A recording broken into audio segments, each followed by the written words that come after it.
TechSoup, tecnología con sentido.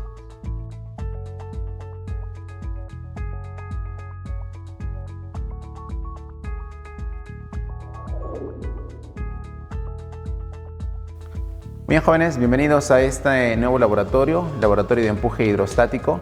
Vamos a proceder primeramente a conocer con qué equipos y con qué materiales vamos a trabajar esta experiencia. Vamos a contar con una balanza para poder calcular las masas. Vamos a utilizar un sensor de fuerza. Vamos a utilizar esta base o soporte universal. Vamos a utilizar una varilla de 60 centímetros. Utilizaremos, para tener más comodidad, una tenaza. Para fijar la varilla con la tenaza utilizaremos una nuez doble. Para la experiencia específicamente utilizaremos 2 bloques metálicos o lo que te provea el docente en tu experiencia. Y vamos a utilizar también un vaso de precipitado para poder incluir el fluido, que en este caso será agua. Entonces el primer bloque que vamos a utilizar para las mediciones, calculamos cuánto es su masa. Recuerda que al tener la masa podemos nosotros luego calcular su peso, que es por el producto del valor de la gravedad, 9.81, lo que te diga el docente. Para calcular el volumen de este bloque, como veo que es un bloque prismático, lo que tenemos que hacer es, con ayuda del vernier, conocer sus 3 medidas. En este caso su base es cuadrada, que tiene 20 milímetros, el vernier está en milímetros, y en este caso la altura 56 milímetros. Con eso ya tenemos las 3 dimensiones para poder calcular su volumen. Ahora vamos a proceder a vincular el sensor con el software Pasco. Primero tienes que encender el sensor. Cuando esté titilando ya sabes que está activada la conexión Bluetooth. Venimos en la parte superior donde dice configuración de hardware y vamos a esperar que aparezca el código que tiene el sensor. En este caso termina en 984. Busco aquel que termina en 984 y voy a vincularlo. Ya vinculó, hay un sonido incluso que te indica lo que vamos a hacer. Vamos a colocar nosotros anotación manual, ya tenemos nuestro sensor. En la pantalla vamos a colocar en uno de ellos fuerza, que es lo que te va a dar el dato, y en el otro vamos a ingresar, crear nuevo, datos introducidos por el usuario y vamos a utilizar pues el volumen. Sabes, alumno, que el volumen se mide en metros cúbicos, ¿no? Entonces vamos a colocar aquí el exponente cúbico. Recuerda que siempre tenemos que trabajar en unidades del sistema internacional. Va a ser una gráfica en donde en la vertical colocaremos la fuerza y en la horizontal colocaremos el volumen que acabamos de crear. Entonces, para llenar nuestra primera tabla que nos están pidiendo en la experiencia, vamos a seleccionar el material que te asigne el docente. En este caso, yo voy a utilizar el bloque metálico, que es de aluminio. Colocarías que es de aluminio. Para calcular el peso del cilindro en el aire, tú sabes que necesitas conocer la masa de este bloque multiplicado por la gravedad y ese peso se va a mantener constante. Es el famoso peso real. Colocamos ese valor aquí en esta parte. Para hacer la experiencia, recuerda que tienes que tener 3 alturas o 3 niveles bien marcados en tu bloque. Esas alturas vamos a colocarlas en estas tres casillas para los datos.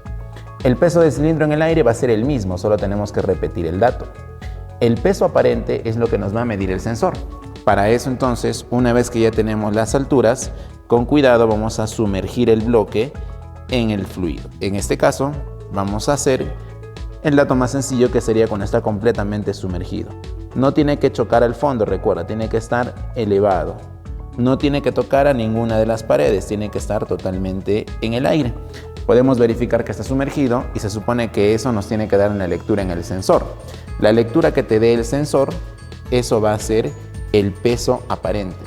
Un error muy usual, recuerden muchachos, es que a veces colocamos el sensor de manera oblicua y la medición no es correcta. Siempre busca que esté en la vertical. Una vez que tengas el valor del peso aparente, el valor del empuje para nosotros va a ser la diferencia entre el peso real del cilindro y el peso aparente que te ha marcado el sensor. Y eso colocamos como dato aquí en el empuje. Para la tabla 1 vamos a tener 3 valores de empuje que calcular. Para la tabla número 2, que es el segundo material, el procedimiento es exactamente el mismo. Nuestra segunda tabla de cálculo ahora ya no requiere de que utilicemos el sensor, simplemente vamos a utilizar el vernier. Recuerda que hemos marcado una altura, Entonces, con esa altura yo puedo establecer el volumen. Puedo marcar cuál es su altura. Recuerda que te están pidiendo ahí en centímetros. Vamos a ver, en este caso sería 5.6 centímetros. Colocarías ahí.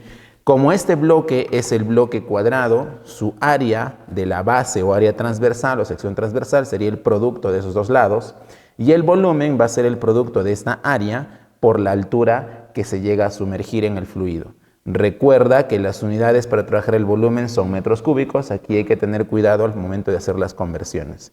En el segundo caso, para el bloque cilíndrico, ¿qué tendríamos que utilizar? Con mucho cuidado el vernier y medir cuánto sería el diámetro de este cilindro. Teniendo ese diámetro vas a hallar el valor del área transversal como pi por el radio al cuadrado, ¿no? En este caso, si mide el diámetro, sería el diámetro al cuadrado sobre 4. Tienes la altura y de la misma manera calculas el volumen total o el volumen que se va sumergiendo. Con esto completas la medición de las tablas. Y a continuación, con tu docente, vas a realizar la primera pregunta del cuestionario, que es en el PASCO, graficar empuje versus volumen sumergido. Los empujes son los valores que hemos obtenido en las primeras tablas, la diferencia del peso real y el peso aparente.